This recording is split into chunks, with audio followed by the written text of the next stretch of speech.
तो सभी दोस्तों को नमस्कार। मेरे चैनल ए टू जेड वैदिक ज्ञान के टेक्निकल सिंह में आपका बहुत बहुत स्वागत है। आज हमारा विषय है घर की wiring, complete house wiring solution.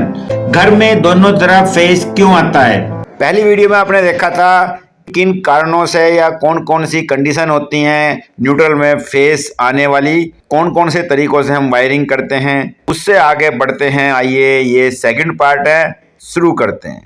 तो आइए शुरू करते हैं। घर में दोनों तरफ फेस क्यों आता है, टेस्टर क्यों बताता है कि दोनों तरफ फेस आ रहा है। अब दोस्तों नंबर आता है दूसरे तरीके का, सेकंड नंबर।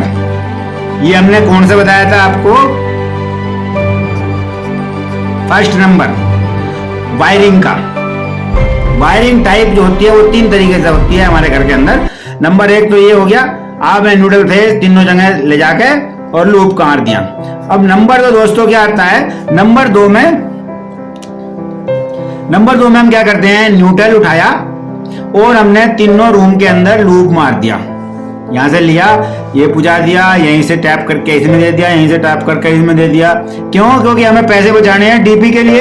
हम डीपी क्यों लगाएं भाई, हमने एक डीपी लगा दी मैन में, तो हम यहाँ पे भी क्यों डीपी लगाएं हर रूम के लिए। हम तो यहाँ एसपीएमसीबी लगाएंगे। एसपीएमसीबी लगाने में क्या होता है कि न्यूट्रल हमको सबको लूप करके देना होता है। फेस जो होता है वो एसपीएमसीबी यानी कि सिंगल पोल एमसीबी के द्वारा हम रूम को फेस देते हैं।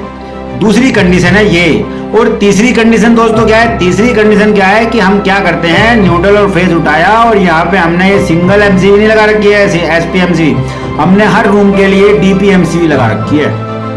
अब डीपीएमसीबी हमने लगा दी, तो डीपीएमसीबी लगाने के बाद क्या करेंगे, न्यूट्रल तीनों डीपी के अंदर यहाँ से जो है ये ऐसे ऐसे ऐसे ये कनेक्ट हो जाएगा और फेस तीनों आगे ऐसे ऐसे ऐसे यहाँ पे फेस कनेक्ट हो जाएगा। यानी कि एक से हमने तीन ब्रांच बना दी।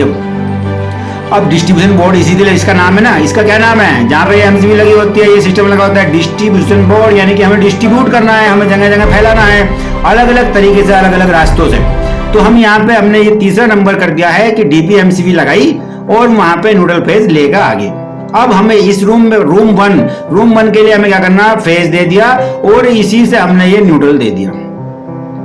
फेस न्यूट्रल अलग अलग है तो हमने क्या कर रखा, सब कुछ ऑफ कर रखा है अभी यहाँ पे। तो ये सब में डीपीएमसीबी लगी हुई है और ये जो है सब में अलग अलग है। तो अब हमारा सब कुछ बंद है ये।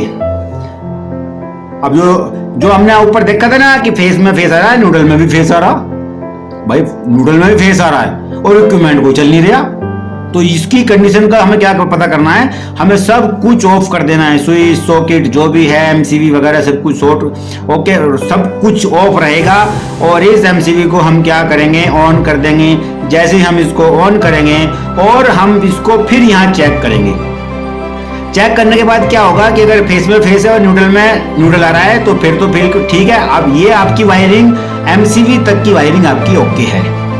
लेकिन अगर एमसीबी वाली कंडीशन है तो एमसीबी तक की ओके है। अगर आपकी न्यूट्रल लूपिंग की वाली कंडीशन है तो वो भी ओके है वायरिंग। अगर आपकी डायरेक्ट एक ऐसे करके आपने लूप करके मार रखा है, कोई एमसीबी कोई ब्रांच में एमसीबी नहीं लगाई, तो भी आपकी ओके है कि अगर आपको मेन एमसीबी ऑन करने के बाद न्यूट्रल में फेस नहीं आ रहा है।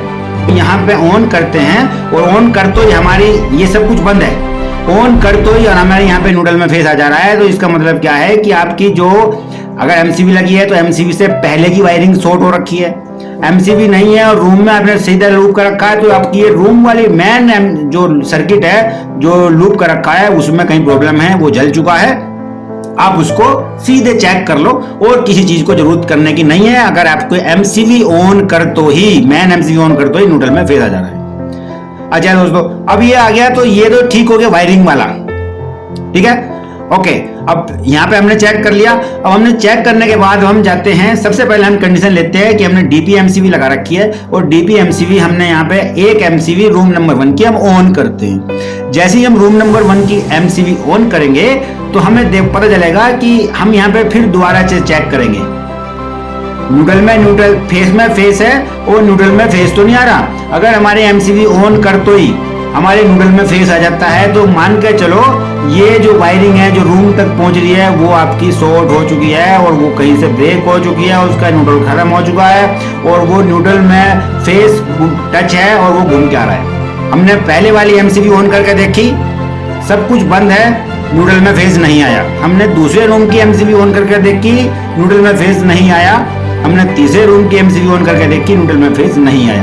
कंडीशन कोई भी हो, चाहे डीपी वाली हो चाहे एसपी वाली हो, सबसे पहले हम ये तीनों ऑन करके चेक कर लेंगे। अब हमारा कंडीशन क्या होता है, अब हम यहाँ से तो निकल गए, अब हम आ गए एमसीबी पे। अब एमसीबी से हमने चेक कर लिया है, कोई भी एमसीबी से के बाद रूम तक में कोई दिक्कत नहीं है भैया। तो जब रूम तक में दिक्कत नहीं है तो आप इसको ऑन करके छोड़ दो और अब आप आ जाओ रूम नंबर 1 में। रूम नंबर 1 में हमने ये लगा रखा है, ये स्विच तो सॉकेट के लिए हो गया। सॉकेट पे हमारे पास जितने चार्जर फार्जर जो भी हैं वो अपने पास रख लो भैया, कभी उसमें भी दिक्कत हो सके। नंबर 2 पे आता फैन। हम क्या है कि इस फैन को ऑन करके देखेंगे। हमें क्या करना है, लाइट ऑन करनी है, फिर कूलर ऑन करना है, फिर एसी ऑन करना है। जोन से भी प्रॉब्लम है, अगर ये सब कुछ हमने ऑन कर दिया, इसमें चार्जर भी लगा के देख लिया और कोई दिक्कत नहीं आ रही है, तो आप समझो कि रूम नंबर 1 आपका क्लियर हो गया है, आपको रूम नंबर 1 में कोई प्रॉब्लम नहीं है। अब आते हैं रूम नंबर 2 में। रूम नंबर 2 में भी हमें एक एक करके बारी बारी से पहले जो है फैन का स्विच ऑन करेंगे, लाइट का करेंगे, कूलर का करेंगे, एसी का करेंगे, सब कुछ करेंगे, चेक करेंगे। अगर हमारा यहाँ से भी न्यूट्रल में फेस नहीं आ रहा है, न्यूट्रल में फेस नहीं आ रहा है, तो हमें क्या करना है, ये भी ओके है, इसे भी हमें छेड़ना नहीं है।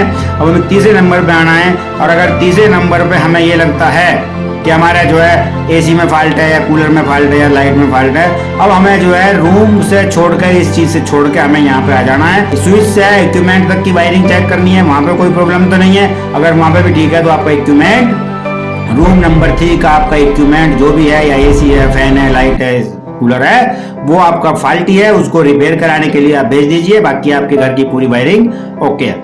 अब इस कंडीशन में दोस्तों ना एक चीज और भी हो सकती है। अब तो खैर जो आजकल जो वायरिंग हो रही है उसमें तो सब जागरूक हो गए हैं, वो यूज नहीं करते हैं। एक कंडीशन आती है दोस्तों, इंडिकेटर। इंडिकेटर तो आप सब जानते ही होंगे, है ना, इसमें एक बल्ब लगा होता है और ये जलता रहता हमेशा, भाई 24 घंटे जलाए, जब तक लाइट आवे जब तक जलता रहे हो।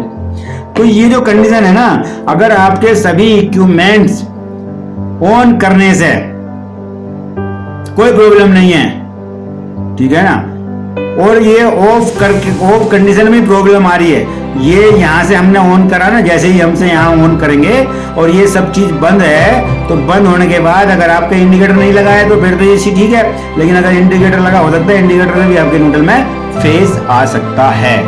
तो इस कंडीशन में अगर ये चीज लगी है तो आप इसको आज ही निकाल के फेंक दीजिए, ये सबसे बेकार चीज है। आपके बिजली के बिल को ये कंटिन्यू चलाती रहती है। इसकी जगह ब्लैंकर लगा दीजिए, इसकी जगह एक स्विच लगा दीजिए, किसी भी चीज का, लेकिन इस इंडिकेटर को आज ही निकाल कर फेंक दो, ये बहुत ही खराब चीज है। दोस्तों आपको ये वीडियो कैसी लगी, आप कमेंट बॉक्स में जाके कमेंट जरूर करें दोस्तों, और अगर अच्छी लगी हो तो लाइक करना और शेयर करना। और आने वाली वीडियो, अब ये मेरी कई सीरीज चल रही है अलग अलग टेक्निकल प्लेलिस्ट में, मेरी काफी सारी वीडियो आपको मिल जाएंगी, वहां पर जाकर आप देख सकते हैं। जैसे कि सब पूरा सब स्टेशन की जानकारी आपको मिलेगी, पार्ट टू पार्ट हमारे सब स्टेशन के ऊपर बने हुए हैं। बिजली हमारे घर तक कैसे पहुंचती है वो पूरी कंडीशन आपको मिलेगी, कहां से बनती है, कैसे पहुंचती है, क्या क्या इक्विपमेंट लगे होते हैं, कहां कहां से होकर आती है, बिजली किन किन स्रोतों से बनती है, और इंसुलेटर क्या है, डैम्पर क्या है, कंडक्टर क्या है, आपको ये सब चीज मिलेगी। जीआईएस के ऊपर हमने एक सीरीज बनाई हुई है, जीआईएस क्या है, ठीक है। तो दोस्तों आप मेरे चैनल पर जाकर आप देख सकते हैं, मेरे चैनल को सब्सक्राइब कर सकते हैं। अगली वीडियो तक के लिए जय हिंद, धन्यवाद।